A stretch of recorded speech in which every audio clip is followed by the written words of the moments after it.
For my final project, I decided to go with the video podcast option.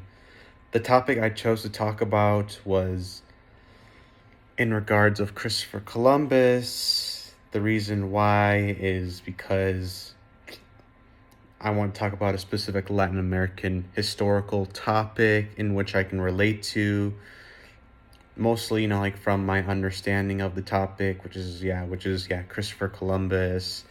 And the route I chose to go for that was explain the history of him through Lego, but also writing the script in MLA format, which is provided in one of the documents I provided to whoever is watching this. And the reason I came up with this idea was because all my life I've been into films. I find it entertaining. Even as, like a theater major, that's the field that I really enjoy pursuing the most whenever I get the opportunity to do so. So it's not just to entertain whoever is watching this, but I want to also use this as an opportunity to visually educate and explain to whoever might be watching this what the events look like in that specific Latin American historical topic of my choice. So I hope you enjoy the video.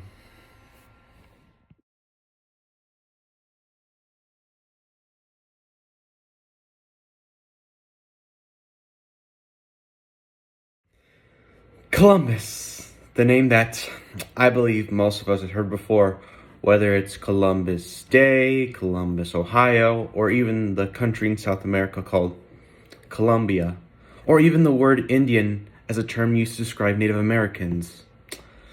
As most of us know by now, that name has an important meaning to it. The word originally comes from Christopher Columbus, someone who was famously known for discovering the Americas. As some of us might see him as a hero, some of us might see him as a villain who did cruel things when he discovered what he called the New World. So, let's dive into the history of Columbus's journey across the ocean to the Americas. As some of us know, Columbus was born between August and October in 1451 in Genoa, Italy, and worked as a wool craftsman for a majority of his childhood. As he got older, in 1485, he set sail to Polo, Spain, with his oldest son, Diego, to spend the rest of their lives there. He wanted to go on a long voyage to India to acquire some things like gold and spices, which were worth a fortune in many European countries at the time. So, he went to talk to Queen Isabella to help fund his quest. After the Queen approved his request, he, along with his crew, set sail on the Santa Maria to make their way to India. To sail smoothly to India, Columbus suggested, since India is located east of Asia, the best route was to sail west. His departure from Spain was on August 3rd of 1492.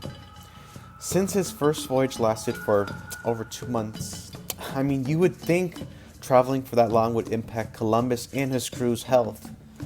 Although the crew members probably experienced health trauma throughout this voyage, Columbus suffered from a disabling condition that often affected his health, regardless of the environment he surrounded himself with. Throughout September, the sailors began spotting signs of land, such as floating vegetations and birds like seagulls, indicating that land was nearby. 2 days before arriving to their destination, the crew started losing hope at this conquest, making it feel like this whole journey was a waste of time. On October 12th, they finally discovered land somewhere located in the Bahamas. Columbus and his crew walked right through the island jungle that was full of natural wildlife like tropical birds, reptiles, etc. But then, all of a sudden, he saw something that caught his attention. something new. He discovered people, not just any people, an indigenous tribe on the island, well known as the Taino tribe. The items that the tribe traded with them were mostly natural things like cotton balls, parrots, as well as javelins. As Columbus got to know the locals better, he discovered that they wore gold jewelry, making him believe that there was gold mines located on the islands nearby. After spending a long time on the islands, he returned to Spain. He came back with some native plants, birds, and even prisoners from the tribe. He went back again to talk to the king and queen about the gold he found on the islands.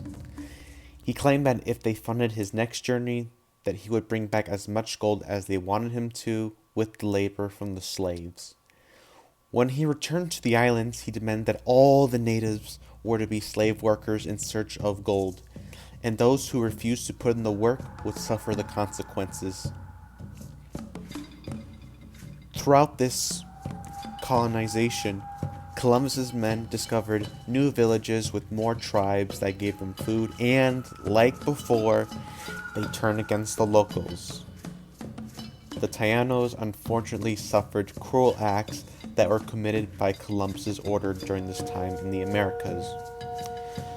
The cruel acts these people would face were getting their hands chopped clean off for doing poorly in search of the gold, being hanged, burned alive, and even the women being used for sex. Due to the abuse of authority Columbus used in Hispaniola against the Tainos, he was arrested and brought back in chains to Spain. He was sentenced to 6 weeks in jail, and after that, the king released him and decided to fund his 4th voyage.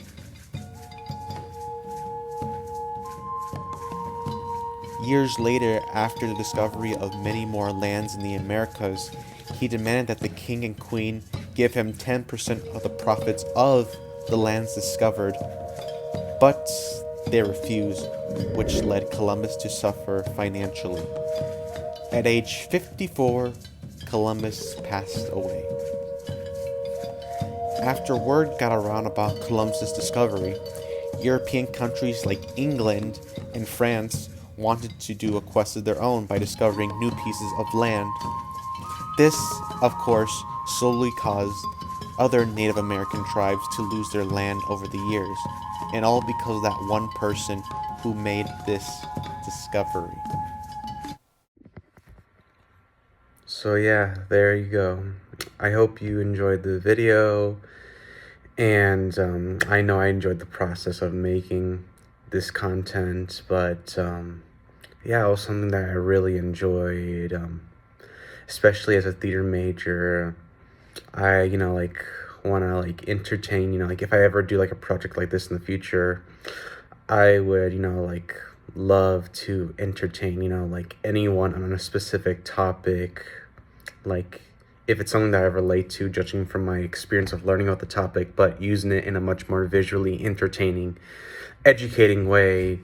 But, yeah, I feel like this is something that a lot of schools should do nowadays to encourage students who just don't find school really fun to do. They should find a way to educate their students through something entertaining, and and of course, as someone who often struggled in school growing up, I feel like the only way I feel like I was able to learn something is if it was through entertainment, and I feel like that's something the education system should really improve upon. So yeah, and I feel like there should be schools that should do something like that. I feel like it's good for kids. It helps improve their ability to learn. And what else should I say? But yeah, I just hope, like whoever was watching this enjoys this, and hopefully you got something out of it, even whether or not you learned about the topic you just were learning about. But yeah, hopefully you got something out of it, and yeah, that's pretty much all I have to say. So, see ya.